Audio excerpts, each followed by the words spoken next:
Hello everyone. Now I'm going to talk to you about self-care of eyes, hands and feet. So what is self-care?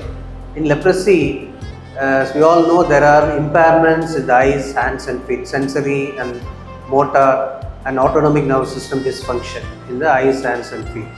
So to avoid further damage to the eyes, hands and feet, we have to teach people affected by leprosy, and especially those who have this nerve issues, sensory and motor issues, to take care of the affected parts to prevent further damage. So whether it can be hand, or it can be feet, or it can be eyes. So there are steps in which we have to teach them, for them to follow at home, and they have to carry on in their daily life, so that they can prevent further damage to the eyes, hands and feet. So why they are prone to injuries? In leprosy, due to insensitive limbs, insensitive hands and feet, they are prone to a lot of injuries in their day-to-day activities. So the main cause for the injuries, one of the main cause for injuries is pressure cause, and we also have something called physiological causes. The major cause for the injuries are pressure causes. The pressures are of different types. So it can be a high pressure, it can be a low pressure, it can be a shear force, or it can be a repetitive stress. So there are various types of pressure which causes or predisposes to the injuries in the insensitive limbs. So we have to make them aware of these issues, and when they do their day-to-day activities of daily living activities, they have to be careful before doing an activity, after doing an activity. So they have to check before and after activity to be careful and to avoid injuries. So some of the injuries may not happen quickly. It takes time. So prolonged low pressure, probably it takes a lot of time with and low pressure, and it may lead to injuries. So the main predisposing causes of injuries are pressure causes and physiological causes. The pressure causes like low pressure with time, high pressure, repetitive stress and shear force. These are the main pressure causes which may predispose to the injuries in the insensitive hands and feet. The physiological side, if you see, loss of temperature sense. So one of the common cause for injuries, the temperature sense, which can be heat. On the other side, it can be ice or cold also will cause injuries. So the heat is the main cause of injury from the physiological side, and also they have loss of sweat function, and due to the loss of sweat function, there can be dryness, and the dryness leads to cracks in the skin in the hands and feet, and that can lead to a deep crack if neglected, and that will cause localized infection and ulcer. So these are examples of the pressure causes and the physiological causes of injuries. So we have to create awareness in the patients, produce insight into the patient about the problems, what is the nerve problem and how they have to take care of, what they have to do in their daily life. So these are called self-care techniques. So self-care means taking care of oneself, one's body, affected parts, to prevent further damage. That is self-care. So we will see first the important parts of the eye care. Eye care, we have handouts also developed by WHO, and we ourselves have, our institution has developed few handouts for the eye care. Then we have for the hand care, and also for the foot care. So we have developed our own handouts which we give it to our leprosy affected persons, and they will take it home and refer if they refer them. It's all with photographs also, so it's easy for them to understand even if they can't read the Tamil. We have produced that in Tamil language, and we have a WHO version of these handouts for each of the eye care. It's available in Hindi and English. So these are things we can give it to the patients so that they can go and refer back and follow these techniques at home. So if you take the eye care, the important first step they have to do is inspection. So inspection of the eyes. So they have to check their eyes for any signs of redness or dust particles or any foreign particles are in their eyes. So that they can use a mirror and check each eye separately and also see any signs of injuries. So that is the first thing they have to do, inspection of eyes. And the second thing is they can do a vision test. Vision test can be done in two ways. One is self-testing and the other one is if somebody is there to help out, they can also be in the front to check it.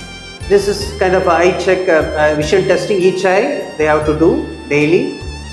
They have to stand at 6 meters distance from an object and the same object they can use it every day. Close one of their eyes and check whether they can see that object from 6 meter distance. So if not, they have to go to the eye health clinic or wherever the support is there, medical, to check their eyes. They can do it for both eyes, and the other eye also they have to do that, close the other eye and then check the object whether they can see clearly. So that is the eye testing. Every day they have to do for people who have eye issues due to leprosy. So then they have to do moisturizing the eyes. So they have to clean the eyes with water, clean water, and moisturize the eyes. So that is the next important step they have to do. And people with problems with corneal sensory loss or log of thalmus, deformity called log of thalmus, where they have difficulty in closing their eyelids.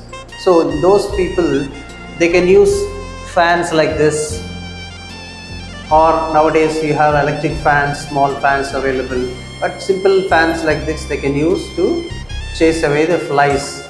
The flies can cause damage to the eyes with the opened eyes. So they can use some devices, fans like this to chase the flies away. And they can also apply eye drops if they are recommended by the doctor. So any eye drops have been recommended, they can put it on as per the instructions. And the other important aspect is, you can see they have to protect their affected eyes. So because of the sensory loss, corneal sensory loss in the eyes and log of thalmus, they have to protect their eyes from even sunlight. So very hot sunlight, they can wear hat like this, or they can wear dark glasses, or they can wear whatever they have. They can use a dhoti or a towel to just cover their eyes. So they have to protect their eyes from the hot sun. So that is the other self-care they have to follow. And they should not damage their eyes by scrubbing their eyes. They should not do that. So they have to protect their eyes with sensory loss. See, other one important thing is sleep time care. When they sleep, they should take a clean cloth and cover their eyes by lying down with a clean cloth and sleep. Because to do that, eyes will be open when they sleep and it is prone to damage. That will lead to blindness. Anything can harm, the insects can come and injure the eyes. So that will lead to blindness. That is very important. So sleep time care is important. You have to cover their eyes. And people especially have this log of thalmus deformity. They have to do the exercises as well as shown here. So basically they have to, because they can't close their eyes fully, they have to close as much as possible actively.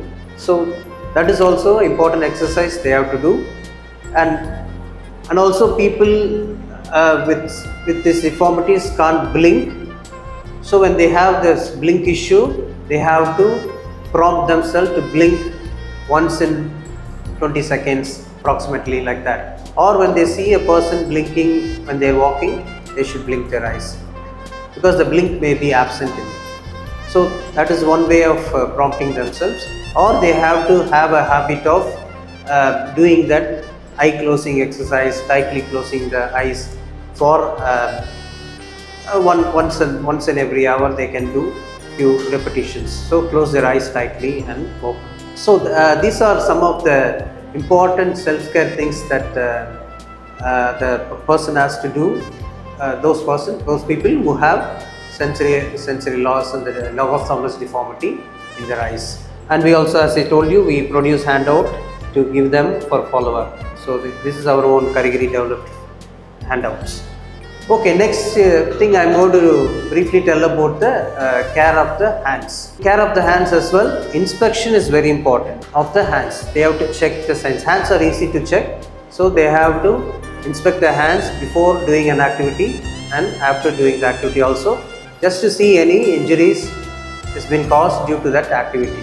Whether it can be a daily life activity or it can be a work related activity, anything like that. So inspection, checking their hands is very important. And the other important daily self-care they have to learn is soaking of the hands and feet. What is soaking is basically take a tub or a bucket with normal cold tap water. So they have to immerse their hand in the water for at least 10 minutes. 10 minutes they have to soak their hands in the normal water, plain water, and then take it out. And then use if their skin is very hard with thick scalers, they have to use a stone like that, scraping stone or any foot scrapers, as a scraping stone or any scrubbers they have. So they can rub the hard skin after soaking, and then wash. They have to wash the hands and then tap dry with a towel and then apply Vaseline or Boyolin or paraffin wax. So soft paraffin wax like this. So this is the very important task they should do for if they have insensitive hands, to prevent cracks and further damage to the hands. So it's basically moist, the way to compensate for the sweat function. So what the soaking does is, when they put the hand in water, the water gets into the skin through the small pores, and then what happens is this replaces the sweat function. So this we apply immediately oil, because to avoid the water to come out of the skin immediately, we retain or we seal the skin with the oil application. So the water will not come out very quickly. The water can be retained, the moisture can be retained in the skin for a long time.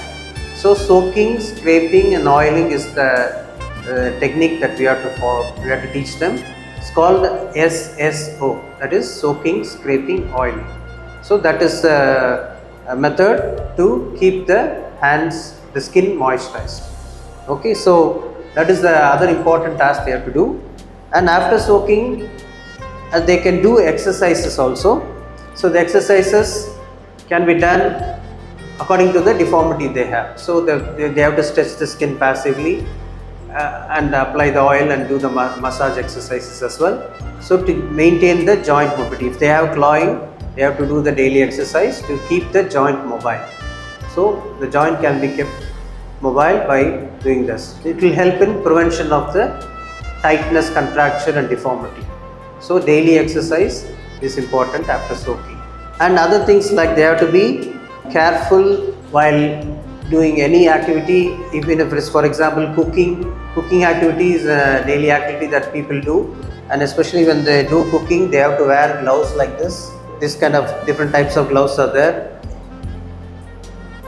So this is the fingerless gloves or mitten gloves we call.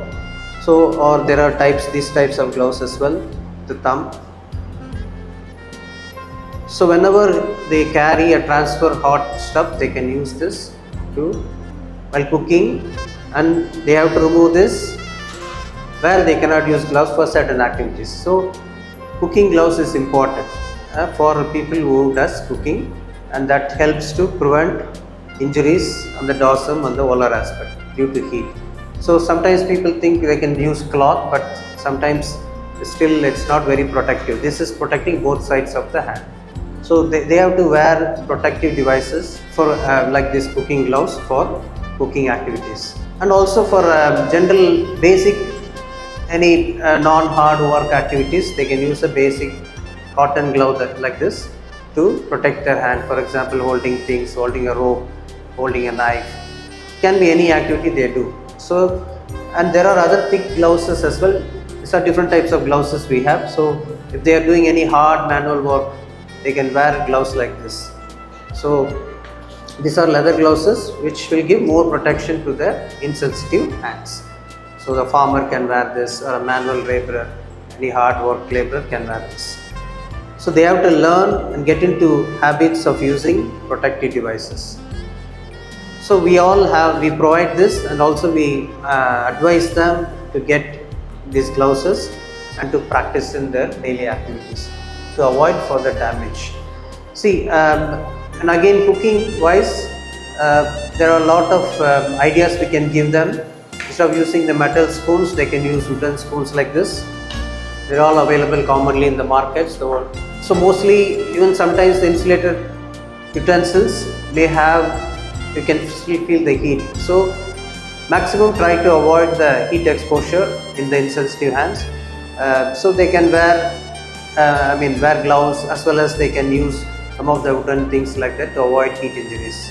The other important thing in hand care is teaching them to do handle modifications. This is an example of just a wooden hammer with the MCR padding on it.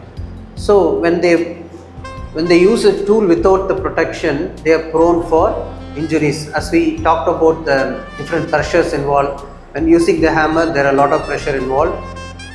You can see there can be repetitive stress, there can be shear force, or there can be a pressure. So again, we can suggest some protective devices for care of the hand. For example, if they hold a tumbler like this for drinking hot tea, this is not safe for their hands. They may be prone to get burn injuries. Or when they go to a tea shop, buy a disposable cup, you should not tell them to buy disposable cups. They should get probably a glass tumbler with low tea, and then they have to use a kerchief or some towel to hold the thing. Or at home based, they have to get their own insulated tumblers, or this is just a sample tumbler, but they can get big tumblers with big handles so that they can hold and avoid touching the hot tea in their hands.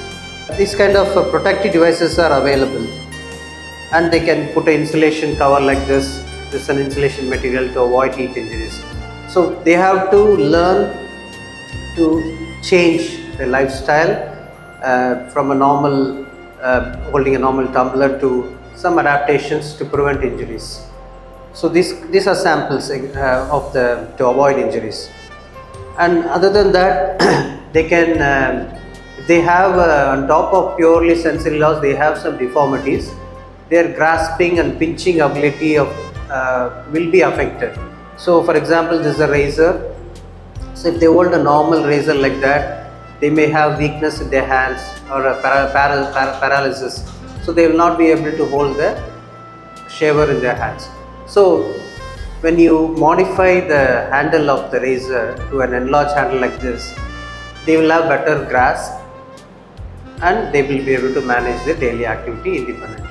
So simple handle modifications like this, they can suggest for weak hands. They are both protective as well as functionally they make them improve their gripping ability so that they can do independently. So it's protective and functional both. So again, similarly for a brush, same thing, enlarged handle will help them to do it in a safe way, do their daily activity in a better and then as well as safely. And then this same thing with the spoon, holding a metal spoon hard with weak hand may cause pressure and it may lead to injuries to them. Similarly, writing adaptation is also important for people with median nerve injury, the thumb area sensory loss may be there. So and they use the pen repeatedly, there is a repetitive stress which may cause injuries to them. For example, it can be a chalk writing in the board or writing in the notebook. So this kind of soft padding and enlarged pinch aids will help them to avoid injuries and avoid their stress on the skin. Similarly, a comb can be adapted, the handle can be modified so that they have better grasp, and then as well as they prevent the pressure from the holding the brush. And also we spoke about the deformity. As a part of self-care, other than exercise, we have to teach them to wear splints. We make splints for them. So these are all called resting splints or night splints, which can be put in their fingers for clawing. They can wear this when they are not using the hands. So these resting splints means not to be used when they are doing work. So when they are at sleep or night time, they can wear these splints to prevent contractures in the joints. These are called finger gutter splints. So these protective devices, assistive devices and splints all help in the self-care. So if they have been prescribed to use them, they have to, it's their responsibility and the family and the carer's responsibility to bring them home and make sure that they are using it and doing the activities. It's a responsibility of the patient himself, and the support of the family and carer also very important in following this self-care methods. So everybody's cooperation will help them to in the management of the further damage.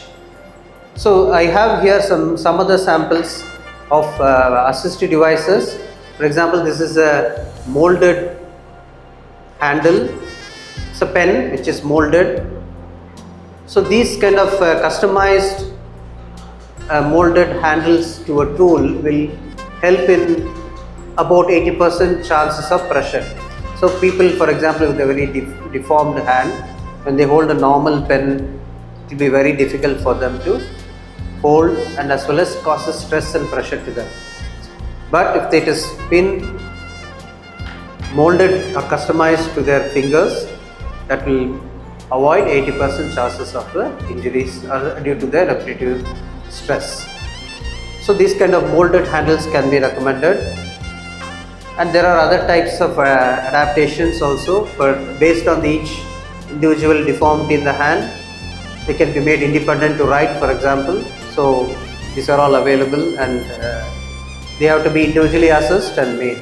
And also similarly, when people have maybe their fingers are lost or amputated, they have to carry on the daily living activities without much holding with the pressure. They can use straps like this. It's called universal cuff, which helps them to avoid touching the spoon and avoid pressure by holding the spoon. So these kind of devices are available, which can be both protective as well as functionally their skills will be improved. And this is another example of a molded spoon.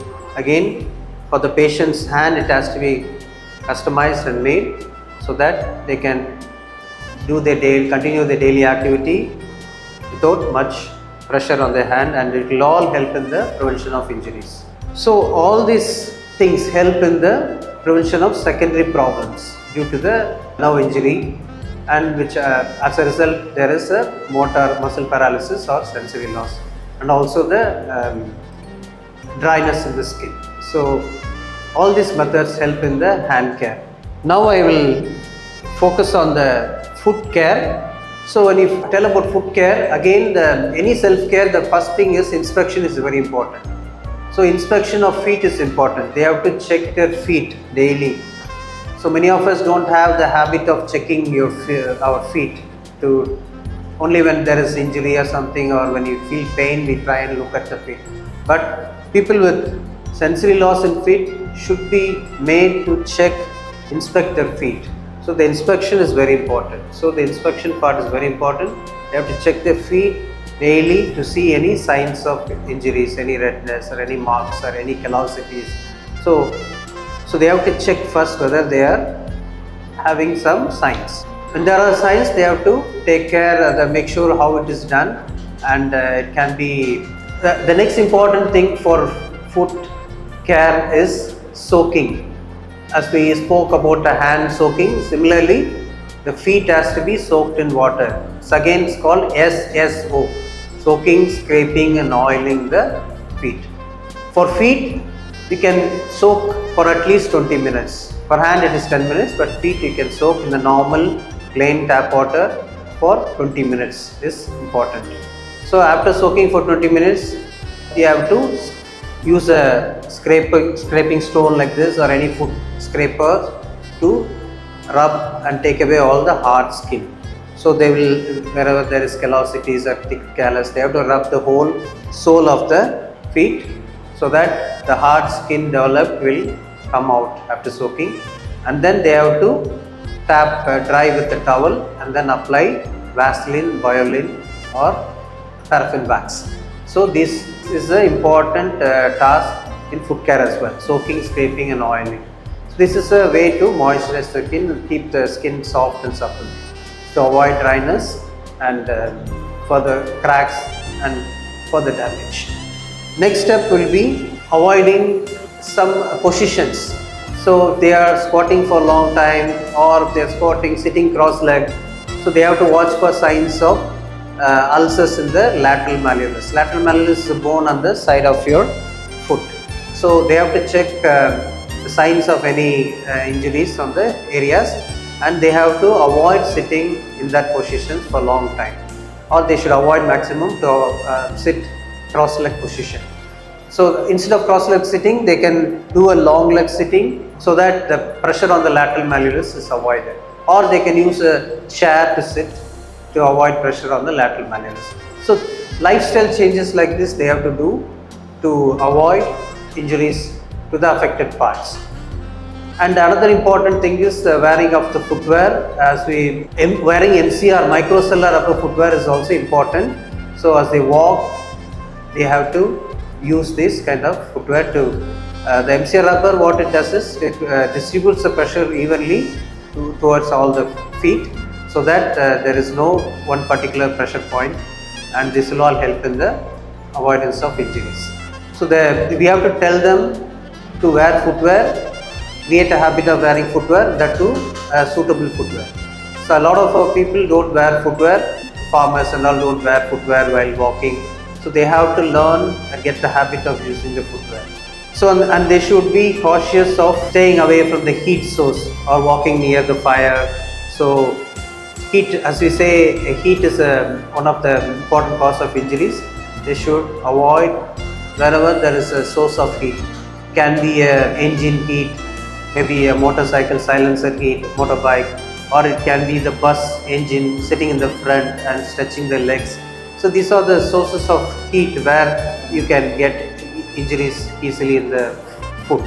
So they have to be cautioned of all these things and to avoid such activities. So there are some protective devices as well for the feet. For example, if they have to sit cross-leg and do the work, they have no other choice of sitting cross-leg. This is a lateral malleolar protective cuff which can be put on the side of the lateral malleolus. It can be fixed with a velcro so that they can wear it and sit cross-legged. So this is offloading the lateral malleolus. So these kind of protective devices also they can wear if they cannot avoid cross-legs. So there is solution for every cause of injuries, but it's up to the person to take it and carry out in the daily activity. So acceptance is very important. Accepting the device, accepting the protective devices that has been told, accepting to follow the self-care methods is all very important for the person to avoid further damage to the feet. So in foot also you can have deformities like foot drop or clawed toes. So these also need exercises. As part of daily self-care, patients have to do exercises to the foot. So there are a lot of stretching exercises they can follow to avoid the tightness of the ankle joint, and also they have to do the claw toe exercises, so that they have to stretch the joints, the toes, so that the mobility is maintained. So these all help in the prevention of fixation of the problem, like developing into a deformity. So exercises is also important as part of self-care, and if they develop any ulcer care is very important, whether it can be hand or feet. They have to take utmost care to do the first aid to the ulcer and see every day that the ulcer is getting healed.